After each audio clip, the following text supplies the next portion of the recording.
A gente tem uma entrevista agora, já está aqui com a gente o líder do governo no Senado, o líder do PT no Senado, o senador Fabiano Contarato, está aqui conosco. Oi, senador, o senhor me ouve bem?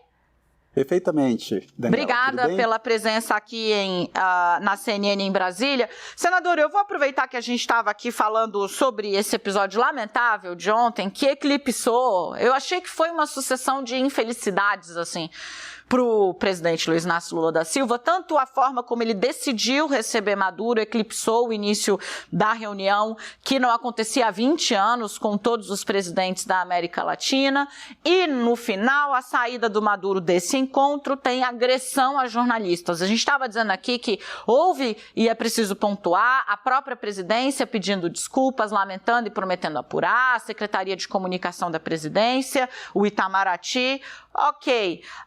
Eu entendo que, dado o nível de violência que a gente atingiu contra a imprensa nos últimos anos, é preciso mais do que a nota de repúdio. O que o senhor espera desse episódio lamentável que aconteceu nas dependências do Planalto ontem? Bom, na verdade, nós temos que repudiar, mas não só a manifestação através de nota de repúdio, concordo ipsiliteris com esse comportamento. Mesmo porque uma imprensa livre, essa liberdade de imprensa é que fortalece a democracia, eu não tenho dúvida disso. Eu me recordo que os ataques que os profissionais de imprensa vêm sofrendo nos últimos anos, principalmente com a gestão do ex-presidente Jair Bolsonaro, me fez até eu protocolar um projeto de lei que aumenta a pena para os casos de profissionais de imprensa que são agredidos. No meu estado do Espírito Santo, por exemplo, isso infelizmente se tornou quase que corriqueiro esse tipo de agressão.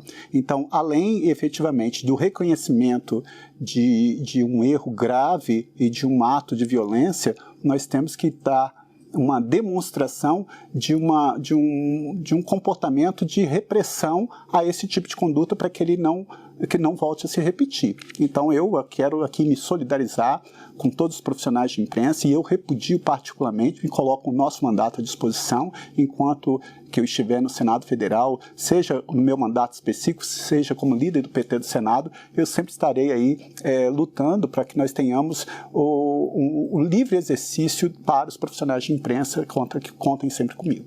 Senador, falando agora da pauta do dia, o senhor está preparado para varar a madrugada? Isso se a Câmara dos Deputados aprovar a medida provisória que reformulou aí a esplanada dos ministérios, dando o plano do governo Lula para ela. Como é que o senhor está vendo esse jogo bruto de pressão que está acontecendo na Câmara dos Deputados? O governo acordou tarde demais?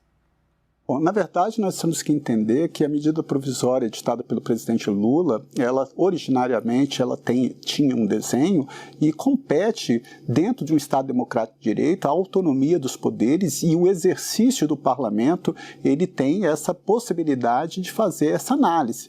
Então, óbvio que essa análise está sendo feito neste contexto, neste momento, mas que, sendo aprovada e vindo para o Senado, nós estamos preparados para fazer essa aprovação para que não haja a caducidade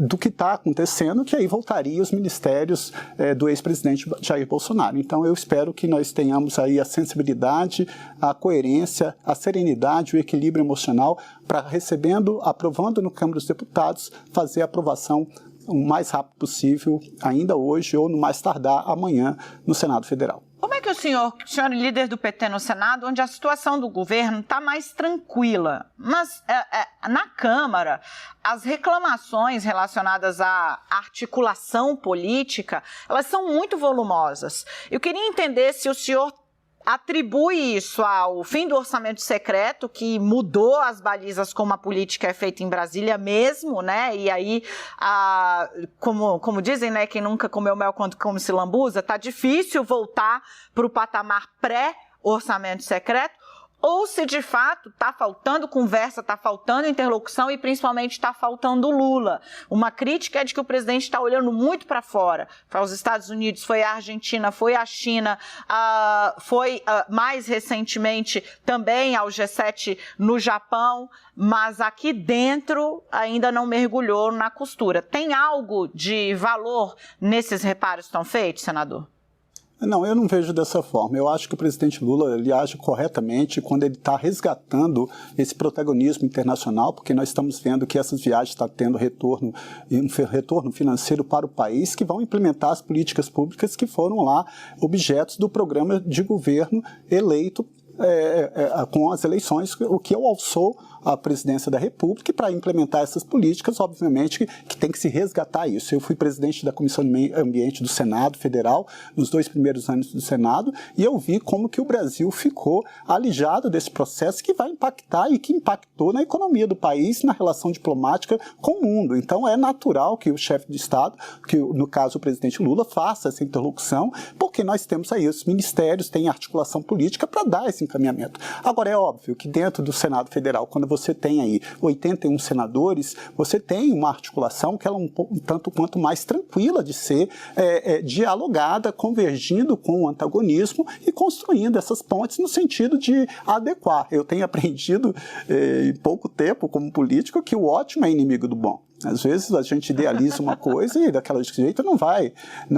Eu tiro como exemplo, às vezes eu idealizo um projeto de lei que ele é fantástico, mas daquele jeito que eu idealizei não vai. Daí é a beleza da política de você dialogar e falar, olha, vamos sim convergir. Então, dentro de um cenário do Senado Federal, essa articulação, ela é mais, vamos dizer assim, ela flui com maior naturalidade, tendo divergência, mas pontuando de forma extremamente equilibrada. Agora, quando você vai para dentro de uma Câmara dos Deputados com 513 deputados, com diferentes bases ideológicas, essa articulação ela tem que ser muito mais trabalhada e às vezes requer muito mais tempo. Mas eu não vejo isso uma falha, eu acho que essa articulação política ela está acontecendo, às vezes não acontece no mesmo ritmo, com a mesma digital que está acontecendo no Senado Federal, mas eu tenho certeza que tanto a Câmara como o Senado terão o equilíbrio emocional para aprovar as medidas que são necessárias para alavancar a economia, gerar emprego e renda e dar efetividade e execução ao projeto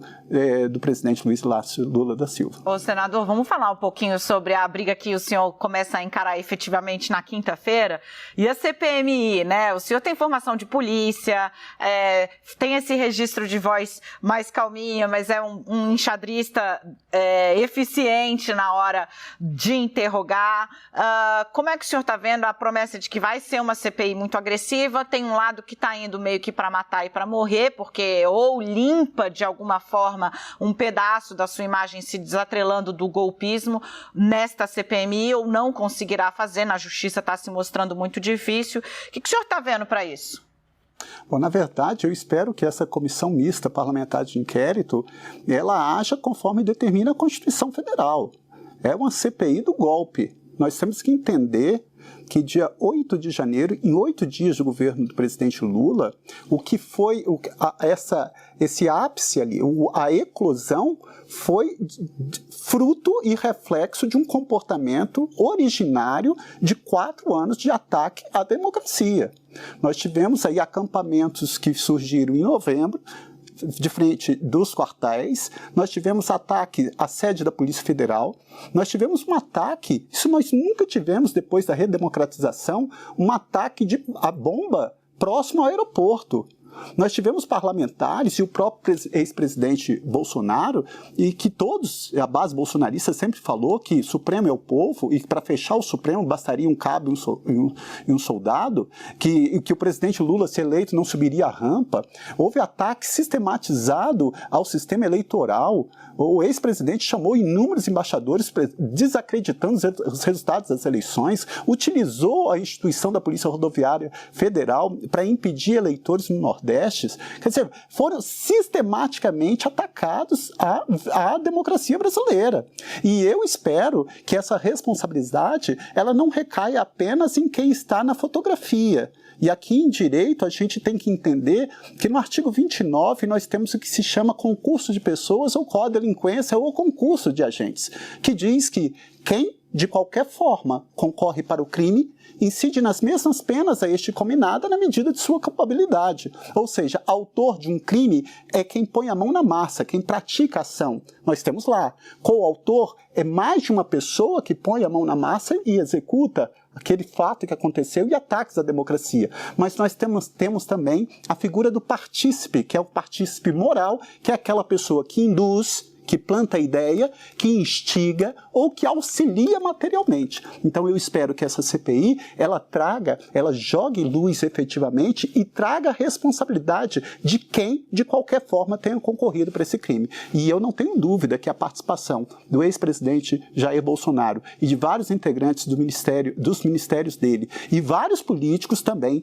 têm a digital nessa responsabilidade e que eu acho que a CPMI tem que trazer a responsabilidade dessas pessoas, quer seja por ação, quer seja por omissão, porque o próprio Código Penal, no artigo 13, parágrafo 2º, a linha A, estabelece que a omissão é penalmente irrelevante quando a gente tenha, por lei, obrigação de proteção, vigilância e cuidado. Então, eu acho que, coletando provas de natureza objetiva, que são laudos, perícias, coletando provas de natureza subjetiva, que são depoimentos, a gente consiga individualizar a conduta e consiga responsabilizar as pessoas. Eu espero também que uma CPMI tenha essa característica de ter um ambiente mais sereno. Claro que é a minha intenção, porque uma coisa foi quando eu não era nem membro da CPI da Covid. Por exemplo, infelizmente, por exemplo, eu fui, Daniela, na CPI da Covid eu não era membro, eu não era nem titular nem suplente.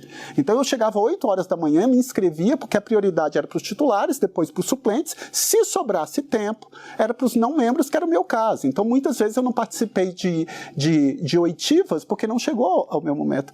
Agora, no Senado, a CPI ela tem uma configuração, volto a falar, e ela tem um ambiente apesar das divergências, ela sabe lidar com os ânimos exaltados e de forma mais, vamos dizer assim, mais tranquila e mais respeitosa.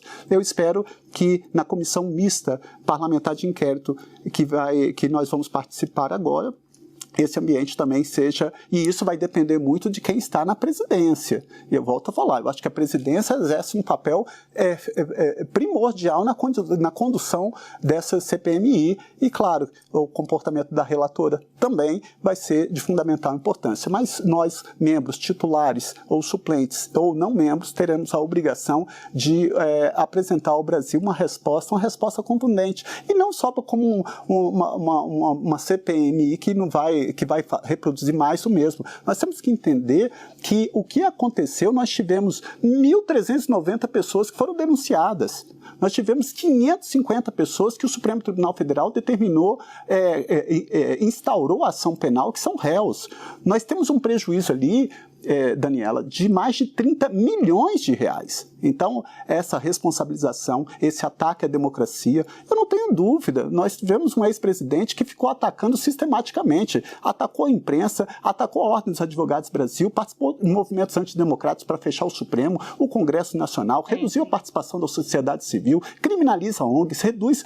Quer dizer, todos esses ataques à democracia, eles, não tenho dúvida que tem a digital e o comprometimento dessas pessoas que estiveram antes do presidente Lula ali. O presidente Lula, nós do Partido dos Trabalhadores sempre soubemos e sempre vamos defender a democracia respeitando as instituições. Gente, deixa eu aqui me movimentar para o meu telão, que eu quero me despedir do senador aqui, ó. Senador, muito obrigada pela entrevista, espero que o senhor tenha bastante energético, café, Coca-Cola, coisa do tipo, no seu gabinete, porque está parecendo que hoje, só amanhã no Congresso Nacional, a gente está acompanhando aqui de perto. Bom trabalho para o senhor e também boa estreia na CPI. Eu que agradeço, um abraço a todos e todas.